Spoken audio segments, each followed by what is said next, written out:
Hey baby girls, today I'm tackling these toes with a full pedicure transformation. She's got layers of old polish built up and her toenails are looking really untidy. And let's not forget about the bottoms of these feet. Just look how dry and cracked they are. You know the cracks are bad when dirt starts collecting between them. But trust me, you won't believe how these feet look by the end. So let's get started. So I'm going in with my 42% urea cream. And this time I'm applying it straight onto dry, unwashed feet. Apparently it works much better this way, rather than washing the feet first. So today I'm putting it to the test to see if I actually notice a difference.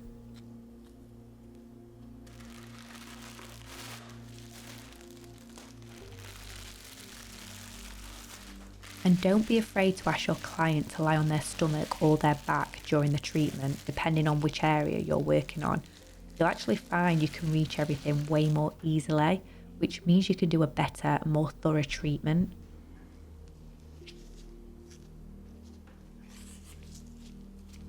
So I'm actually just applying the urea cream all over the soles of the feet, and then I'm covering them with a bag for about 5 to 10 minutes. And this helps soften and break down the hard skin, and it makes it so much easier to remove all that dead skin when I then start filing.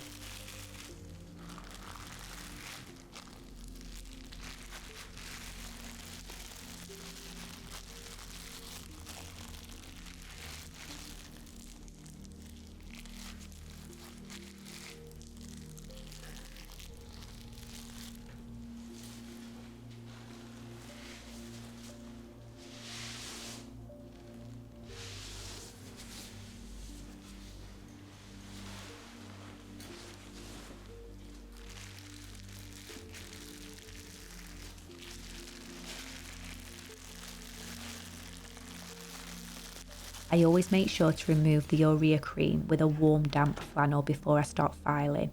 That way all of the product is removed and the skin is clean and the surface is perfectly prepped to start filing.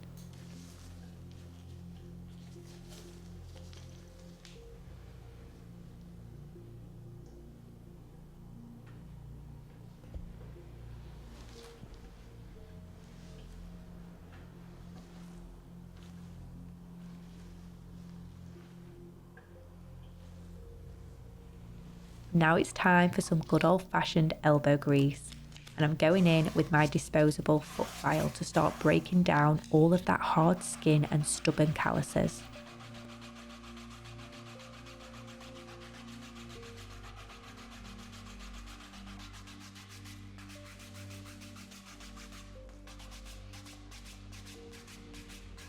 So those loose chunks of hard skin hanging off the feet, I'm going to just carefully trim them away with my cuticle nippers. So this helps and prevents them from catching or tearing any further when I'm filing. I like to remove the bulk of the hard skin with my hand file first, and then I go back in with my e-file and sanding pads to focus on the more stubborn cracks and fissures.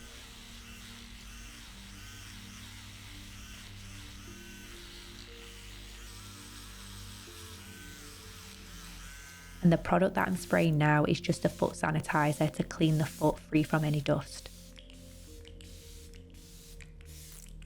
So now I want to start packing these heels with as much moisture as possible. So starting with the Masterclasses foot serum.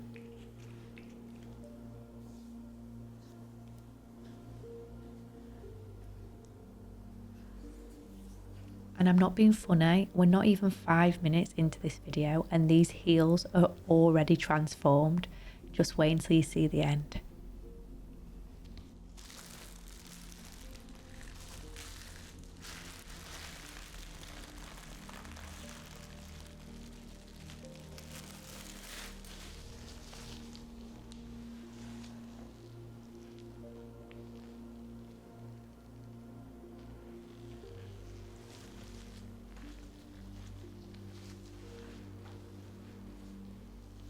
To be honest, I didn't notice much of a difference between applying the urea cream to dry, unwashed feet and applying it to freshly washed feet first.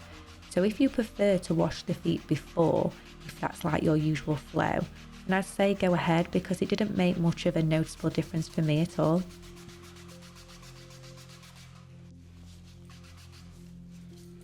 One thing I'm always jealous of when I'm giving someone a pedicure is the fact that I can't do this to myself. I do my own feet, but it's nowhere near as easy. If I could just take them off, sit them in front of me and work on them, let me tell you, life would be a whole lot easier.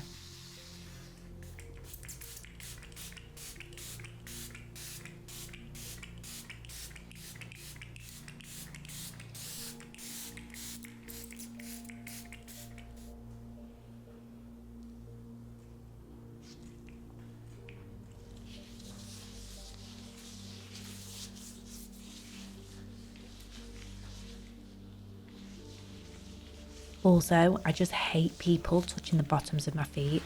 I don't know why, but it just goes through me. So the thought of having a pedicure myself literally makes me sick to my stomach.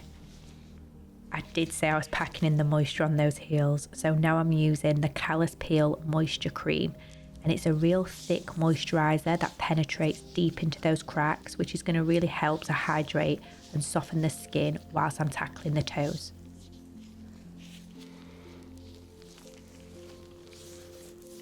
Okay, so while the bottoms of the feet are soaking up all that moisture, I'm going to remove the old polish. And I actually prefer using pure acetone rather than regular nail polish remover because it takes polish off so much easier, especially when they have painted their own toenails and they haven't used a base coat. Trust me, this is a total game changer.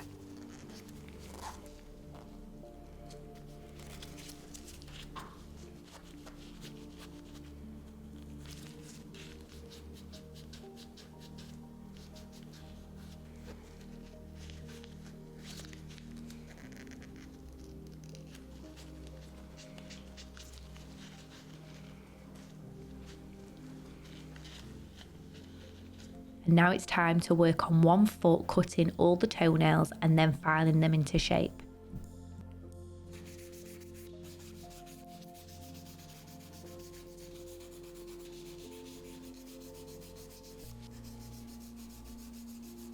And then this is just a little bit of cuticle remover that I'm applying to soften the cuticles while I then cut and file the other foot.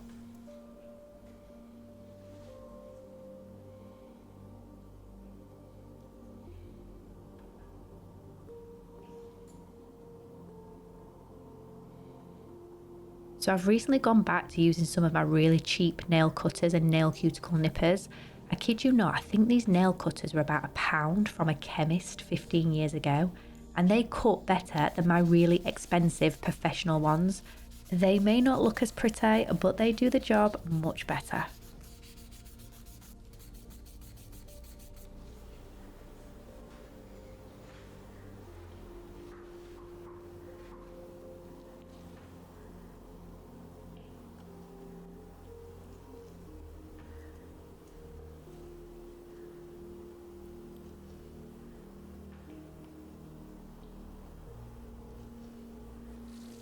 So now it's time to wash and soak all the feet, and this is one of my favourite parts of a pedicure.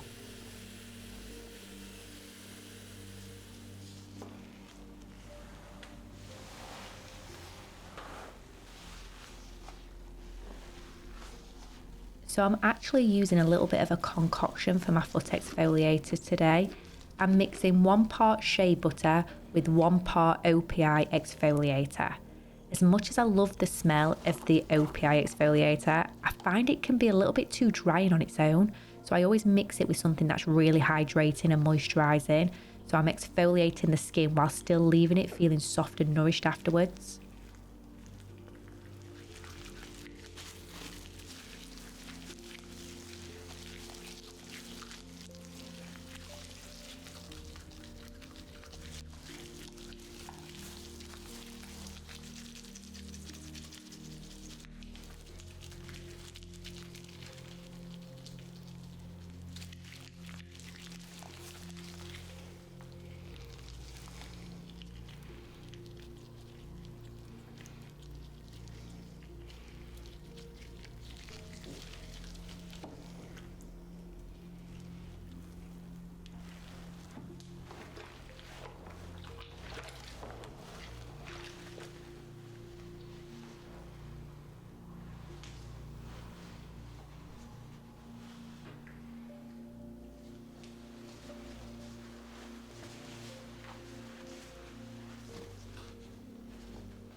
Now she's back on the bed and we're going to tackle those dry cuticles, and I'm starting by gently pushing the cuticles back to reveal more of the nail plate.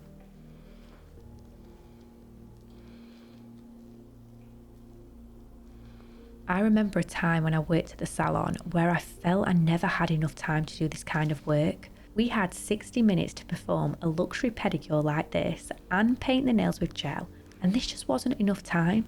I think this was the treatment I actually hated the most because I knew I could never do a good job with the time limit I had. If only people understood that people would happily pay more for more attention to detail and longer treatments than feel rushed in and out with a service that doesn't even feel finished. Do you all agree, or is this just my way of thinking?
Now we're getting somewhere. The nails are already looking so much tidier, and I'm now just going to spray them with some sanitizing spray. Also, don't the nails look good enough to leave just like this? But we're not going to leave our girl with just plain nails. We are going to spice them up with a little bit of colour.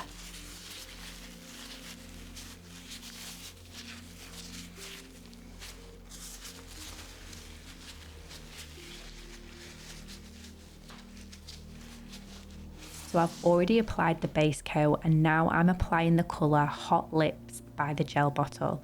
This colour looks so good against her skin tone. Also, what a perfect colour for summer.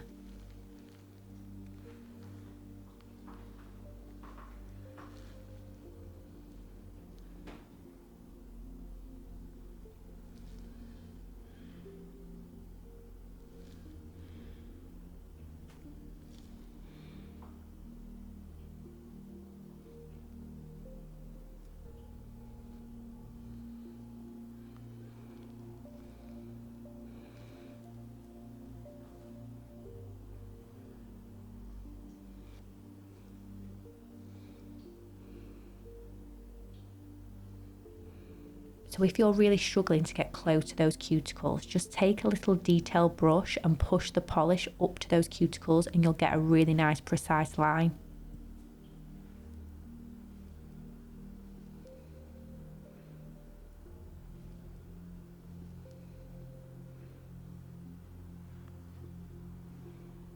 So now I'm applying the second coat of colour to all the nails, and then it's time for the top coat.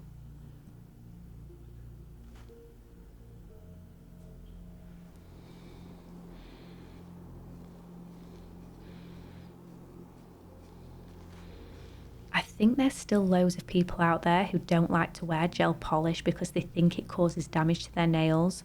The only way gel polish causes damage to your nails is if you have incorrectly applied the polish, or you've removed the polish incorrectly by picking or breaking it off. Gel polish should not damage your nails in any way if applied and removed correctly.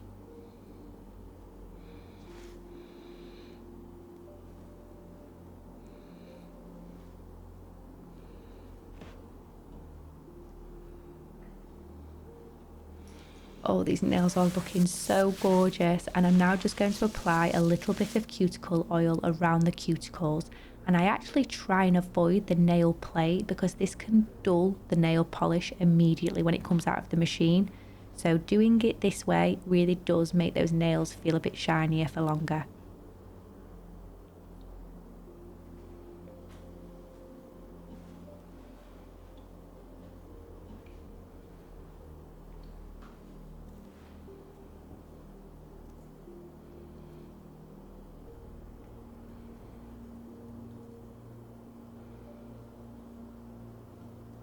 Now it's time for the massage, and I'm using a little bit of my Songbird massage balm, and I'm going to finish this pedicure with a relaxing foot and leg massage.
So here's a little reminder of what the feet looked like before.